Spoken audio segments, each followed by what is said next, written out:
નમસ્તે વિદ્યાર્થી મિત્રો, જ્ઞાનપથ શૈક્ષણિક સંકુલમાં આપનું હાર્દિક સ્વાગત છે. આજે આપણે ધોરણ 8 હિન્દી વિષય, તો હિન્દી વિષયની અંદર આપણે 4 ચેપ્ટર પૂરા કર્યા અને ત્યારબાદ હવે આ વિડીયોની અંદર પાઠ 5 સવાલ બાલમન કે જવાબ ડૉક્ટર કલામ કે, તો આજે આપણે આ વિડીયોમાં આ પાઠની વિસ્તૃત ચર્ચા કરીશું અને સાથે સાથે સમજૂતી પણ મેળવતા જઈશું. તો પાઠની આપણે શરૂઆત કરીએ. પાઠનું નામ જ છે કે સવાલ બાલમન કે જવાબ ડૉક્ટર કલામ કે. તો આ પાઠ છે એ પ્રશ્નોત્તરી રૂપે છે.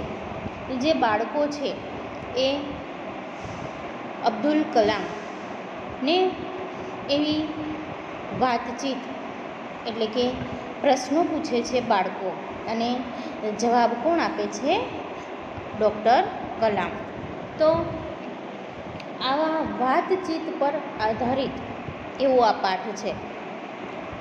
તો જોઈએ, આપણે શરૂઆત કરીએ. प्रश्नोत्तरी शैली में प्रस्तुत यह साक्षात्कार डॉक्टर अबुल पाकिर जैनुल आबदीन अब्दुल कलाम से बच्चों की बातचीत पर आधारित है. કે મેં કીધું એમ કે આ પાઠ છે એ પ્રશ્નોત્તરી શૈલીમાં છે અને બાળકો અને ડૉક્ટર કલામ વિશેની વાતચીત પર આધારિત આ પાઠ છે. यह बातचीत तब संपन्न हुई थी जब डॉक्टर कलाम राष्ट्रपति पद पर आसीन थे. કે આ વાતચીત ત્યારની છે કે જ્યારે डॉक्टर कलाम છે એ राष्ट्रपति पद पर હતા. वे बच्चों की जिज्ञासाओं का तुरंत उत्तर देने के लिए सदैव तत्पर रहते थे. કે તેઓ બાળકોની અંદર જે જિજ્ઞાસાઓ છે, નવું નવું જાણવાની જે વૃત્તિ છે, તેના તરત જ જવાબ આપવા તેના માટે હંમેશા તેઓ તત્પર રહેતા હતા. તો હવે પાઠની શરૂઆત કરીએ. પ્રશ્નકર્તા છે આર અરવિંદ, કક્ષા 3, સેટ મેટ સ્કૂલ, ચેન્નઈ. હવે ત્રીજા ધોરણનો જે विद्यार्थी છે એ प्रश्न पूछे છે चेन्नई. क्या आप अपने बचपन की कोई यादगार घटना हमें सुना सकते हैं? કે તે આ બાળક છે એ અબ્દુલ કલામને એવો પ્રશ્ન પૂછે છે કે શું તમે બાળપણની એવી કોઈ યાદગાર ઘટના છે કે જે અમને સંભળાવી શકો છો? ડૉક્ટર કલામ જવાબ આપે છે, कक्षा 5वीं के मेरे शिक्षक श्री सुब्रमण्य अय्यर की एक बात मुझे याद है. एक दिन कक्षा में वे हमें बता रहे थे कि कोई पक्षी कैसे उड़ता है. उन्होंने हमें रामेश्वरम के समुद्र तट पर ले जाकर इसका जीवंत उदाहरण दिया. હવે તે જવાબ આપે છે ડૉક્ટર કલામ કે હું 5મા ધોરણમાં હતો ત્યારે મારા જે શિક્ષક શિવ સુબ્રમણ્ય અય્યર, તો કે એની વાત એક મને યાદ છે કે એક દિવસ તેઓ વર્ગખંડની અંદર અમને એ જણાવી રહ્યા હતા કે કોઈ પક્ષી છે એ કેવી રીતે ઉડે છે. તો ત્યારે અમને બધા વિદ્યાર્થીઓને તેને રામેશ્વરના સમુદ્ર કિનારે અમને લઈ જઈ અને તેમનું અમને જીવંત ઉદાહરણ દેખાડ્યું હતું. એટલે કે આ સમુદ્ર તટ પર જે પક્ષીઓ ઉડતા હોય છે તેને અમને આ ઉદાહરણ રૂપે બતાવ્યું હતું, એ મને યાદ છે. वह ऐसी यादगार घटना थी जो मेरे मन मस्तिष्क में हमेशा के लिए बैठ गई. કે એ એક એવી યાદગાર ઘટના હતી કે તે ઘટના છે મારા મન અને મગજ ઉપર હંમેશને માટે છવાઈ ગઈ. इसी से मुझे आगे विज्ञान बढ़ने की प्रेरणा मिली. કે એનાથી જ મને આગળ વિજ્ઞાન ભણવા માટેની એક પ્રેરણા મળી. હવે બીજો પ્રશ્ન કરતા છે સરયુ મકર, કક્ષા 5, 5મા ધોરણનો વિદ્યાર્થી છે, એનું નામ છે સરયુ મકર. વાલ્મીકી નગર હિન્દી માધ્યમિક શાળા, નાગપુર. હવે નાગપુરથી છે આ વિદ્યાર્થી, 5મા ધોરણનો. તે પ્રશ્ન પૂછે છે बचपन में हमें किस भाषा को प्रमुखता देनी चाहिए કે બાળપણમાં આપણે કઈ ભાષાને વધારે મહત્ત્વ આપવું જોઈએ? ડૉક્ટર કલામ જવાબ આપે છે આ બાળકના પ્રશ્નનું। मैंने स्वयं माध्यमिक शिक्षा तक की पढ़ाई अपनी मातृभाषा के माध्यम से पूरी की है। कि मैं पोते જે માધ્યમિક શિક્ષા છે तो ये भणतर मारू मातृभाषानी अंदर पूરું કર્યું। कॉलेज और उससे आगे की शिक्षा अंग्रेजी माध्यम की संस्थाओं में हुई। कि આગળ કોલેજ પછીનું જે ભણતર છે એ બધું અંગ્રેજી મીડિયમમાં કે इंग्लिश मीडियमની શાળાઓમાં પૂરું કર્યું। मेरा मानना है कि हम कॉलेज में भी माध्यम के रूप में मातृभाषा का चुनाव कर सकते हैं, क्योंकि युवा अपनी मातृभाषा में ही सोचता है, उसी में अपनी बात सहजता से कहने में सक्षम होता है।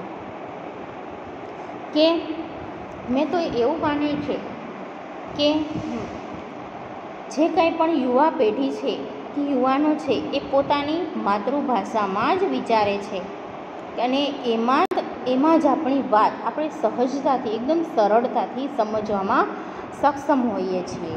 पर इसमें कोई भी दो राय नहीं है कि वैश्विक स्तर पर संपर्क के लिए हमें अंग्रेजी जैसी एक संपर्क भाषा की नितांत आवश्यकता है।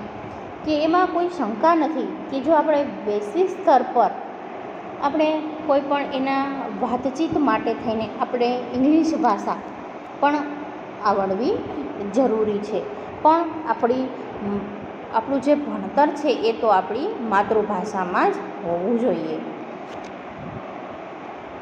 એટલે તે માતૃભાષાને અબ્દુલ કલામ છે એ વધુ મહત્ત્વ આપે છે। ત્યાર પછી પ્રશ્નકર્તા છે હર્ષ પટેલ, કક્ષા 5, ચંદુલાલ વિદ્યા મંદિર, મુંબઈ। હવે 5મા ધોરણનો વિદ્યાર્થી છે, મુંબઈથી નામ છે તેનું હર્ષ પટેલ। હવે તે નવો કંઈક પ્રશ્ન પૂછે છે કલામને। यदि हम आपकी तरह बनना चाहे तो हमें क्या करना चाहिए? कि અમે જો તમારા જેવા બનવા માંગતા હોઈએ તો અમારે શું કરવું પડે? डॉक्टर कलाम सरस जवाब आपे छे, जब आप युवा अवस्था में कदम रखे तभी आपको जीवन में लक्ष्य निर्धारित कर लेना होगा। કે તમે જ્યારે આ યુવાનીમાં હોય, યુવાનીમાં પ્રવેશ કરો ત્યારે તમારા જીવનનું લક્ષ્ય છે એ નક્કી હોવું જોઈએ। हमेशा कुछ बड़ा सोचो, जैसे कि यह अनुभूति हो कि आप आखिर बनना क्या चाहते हैं, तभी से उस दिशा में प्रयास और श्रम आरंभ कर दो। कि तमने જ્યારે એ અનુભવ થાય કે તમે બનવા શું માંગો છો ત્યારે, એટલે કે અત્યારથી જ તમે જે બનવા માંગતા હોય તેમાં જ વધુમાં વધુ મહેનત કરવા લાગી જાઓ। कहने का अर्थ है कि जी तोड़ मेहनत करो। ज्यों ज्यों आप आगे की ओर बढ़ोगे आपका सामना बाधाओं तथा कठिनाइयों से होगा। कि તમે જેમ જેમ આગળ વધવા લાગશો તેમ તેમ અનેક મુશ્કેલીઓ તમારી સામે આવશે। आपको अपने अंदर दृढ़ साहस पैदा करना होगा। कि તમારે છે તમારા મનની અંદર એક સાહસ પેદા કરવું પડશે, એક હિંમત પેદા કરવી પડશે અને એ સમસ્યા જે કંઈ પણ છે, મુશ્કેલી છે, એનો સામનો કરવો પડશે। समस्याओं को पराजित करने में महारत हासिल करनी होगी। કે એ સમસ્યાને છે પરાજિત કરવી પડશે, तभी जीवन में सफल हो पाओगे। पहले यह जरूरी है कि आप निरंतर ज्ञान अर्जित करो। કે તમારે એ સમસ્યાથી લડવું પડશે, એની સામે જીતવું પડશે અને ત્યારે જ તમે જીવનમાં સફળ થઈ શકશો। અને પહેલાં તો એ જરૂરી છે કે આપ નિરંતર જ્ઞાન એટલે કે તમારું જે કંઈ પણ જ્ઞાન છે એ કોઈને કોઈ જગ્યાએથી હંમેશા મેળવતા જ રહો, તો જ તમે તમારા જીવનમાં છે એ આગળ વધી શકશો. ત્યાર પછી પ્રશ્નકર્તા છે ચિરાગ જૈન, કક્ષા 7, બોમ્બે, કેમ્બ્રિજ, અંધેરી, પશ્ચિમ મુંબઈ. હવે મુંબઈથી આ વિદ્યાર્થી છે 7મા ધોરણનો ચિરાગ જૈન. તે પ્રશ્ન કરે છે, વહ कौन सी बड़ी चुनौती है जिसका सामना हमें आज करना पड़ रहा है. કે આજે એક ચેલેન્જ રૂપ જે વાત હોય કે એક ચુનૌતી આપણી સામે હોય, એક પડકાર રૂપ, તો કે એવું શું છે કે એનો જે સામનો છે આજે આપણે કરવો પડે છે. डॉक्टर कलाम, भारत को सन 2020 तक एक विकसित राष्ट्र के रूप में परिवर्तित करना और देश के 1 अरब से अधिक नागरिकों के चेहरे पर मुस्कान देखना. કે 2020ની અંદર વિકસિત રાષ્ટ્રના રૂપમાં આ ભારત દેશ છે એને પરિવર્તિત કરવું, અને જે આટલી બધી જનસંખ્યા છે 1 અરબથી પણ વધારે, એ બધાના લોકોના ચહેરામાં એક પ્રકારની મુસ્કાન એટલે કે એક હસી, એક ખુશી દેખો. यही राष्ट्र के समक्ष सबसे बड़ी चुनौती है. કે આજ આપણા રાષ્ટ્ર માટે, આપણા દેશ માટે એક મોટો પડકાર છે. ત્યાર પછી પ્રશ્નકર્તા છે હર્ષ ચાંડક, કક્ષા 7, ડૉક્ટર એસ રાધાકૃષ્ણન વિદ્યાલય, મલાડ, મુંબઈ. મુંબઈથી પણ આ વિદ્યાર્થી છે 7મા ધોરણનો. તે પ્રશ્ન કરે છે, आपकी दृष्टि में साहस की परिभाषा क्या है. કે તમારી દૃષ્ટિએ સાહસની પરિભાષા શું છે. ડૉક્ટર કલામ જવાબ આપે છે, अपनी ज्ञान की प्रवाह किए बिना दूसरों को संकट या आपदा से बचाना ही साहस है. કે પોતાના જીવની ચિંતા કર્યા વગર બીજાને સંકટમાંથી બહાર લઈ આવવા એ જ મોટામાં મોટું સાહસ છે. ત્યાર પછી પ્રશ્નકર્તા છે તરુણ પટેલ, કક્ષા 8, સ્વામિનારાયણ ઇન્ડિપેન્ડન્ટ સ્કૂલ, લંડન. હવે લંડનનો વિદ્યાર્થી છે 8મા ધોરણનો. તે ડૉક્ટર કલામને પ્રશ્ન કરે છે, हम प्रवासी भारतीय मातृभूमि के प्रति गर्व की भावना कैसे विकसित करें. કે પ્રવાસી, લંડનનો વિદ્યાર્થી છે એટલે પ્રવાસી એવો શબ્દ વાપરે છે કે ભારતની અંદર આવે તો એ એક પ્રવાસી તરીકે ઓળખાય છે. તો એ એમ કહે છે કે અમે પ્રવાસી છીએ, તો જે ભારત માતૃભૂમિ છે તેના પ્રતિ અમારે જો ગર્વની ભાવના વિકસિત કરવી હોય તો એ કેવી રીતે કરવી. ડૉક્ટર કલામ એનો પણ સરસ જવાબ આપે છે, भारतीय मूल का कोई भी व्यक्ति एक बृहद भारतीय परिवार का अंग है और उसे हमारे देश की सांस्कृतिक विरासत पर गर्व है. કે ભારતનો કોઈ પણ વ્યક્તિ એક આ ભારતીય પરિવારનું અંગ છે અને એને આ ભારત દેશની જે સાંસ્કૃતિક વારસો છે એના પર ગર્વ હોવો જોઈએ. सौभाग्य से आप लोग ऐसी स्थिति में है कि अपनी मातृभूमि से अच्छी तरह जुड़े हुए हैं और यही आपके लिए गौरव की बात है. કે એ તમારું સૌભાગ્ય છે કે આ પરિસ્થિતિની અંદર પણ તમે માતૃભૂમિ સાથે સારી રીતે જોડાયા છો અને એ જ તમારા માટે ગર્વની વાત છે.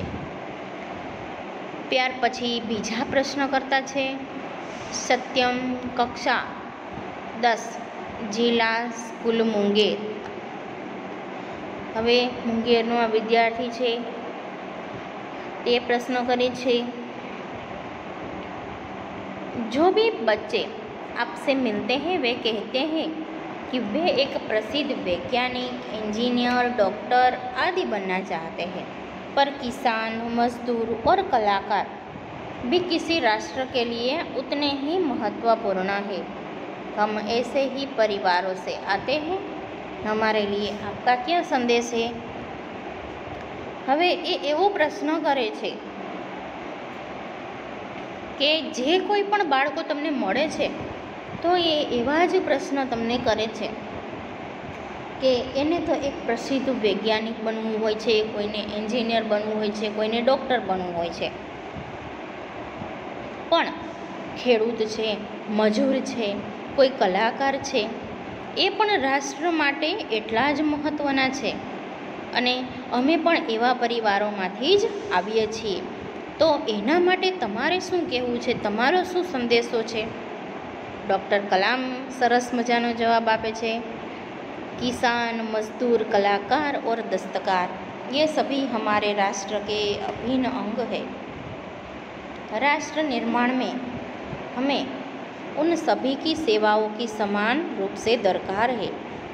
કે ડૉક્ટર કલામ કહે છે કે ખેડૂત છે, મજૂર વર્ગ છે, કોઈ પણ કલાકાર છે, દસ્તકાર એટલે કે જે કંઈક નવું કોતરણી કરનાર છે, કંઈક નવું કહે છે કે શિલ્પકાર, જે પથ્થરોની અંદર જે કોતરણી કરતા હોય છે તે. તો કે આ બધા જ છે એ આપણા રાષ્ટ્ર માટેનું એક અભિન્ન અંગ છે. राष्ट्र निर्माण में हमें उन सभी की सेवाओं की समान रूप से दरकार है. કે રાષ્ટ્રના નિર્માણ માટે થઈને પણ આ બધાની સેવાઓ એને એક સરખું માને છે, એક સરખું મહત્ત્વ છે અને એક સરખી દરકાર એટલે કે જરૂરત છે. आप सभी को चाहिए कि अपने अपने क्षेत्रों में ખૂબ ઉન્નતિ કરે. કે તમને એવું લાગે કે તમારે તમારા પોતપોતાના ક્ષેત્રની અંદર ખૂબ જ પ્રગતિ કરવી જોઈએ. તો આ ડૉક્ટર કલામ એને જવાબ આપે છે કે બધાનું મહત્ત્વ છે એ સરખું જ છે, કોઈ પણ ઊંચ કે નીચ નથી અને રાષ્ટ્રના નિર્માણની અંદર બધાનો એક સરખો મહત્ત્વનો ફાળો છે. તો વિદ્યાર્થી મિત્રો, આજે આપણે આ વિડીયોની અંદર આપણે આ પાઠની સમજૂતી અહીંયા સુધી રાખીએ અને ત્યાર પછીના નેક્સ્ટ વિડીયોની અંદર આગળના પેરેગ્રાફથી એટલે કે પેજ નંબર 30 પરનો આપણો જે આ 5મો પાઠ છે તેની સમજૂતી આપણે મેળવીશું. અસ્તુ.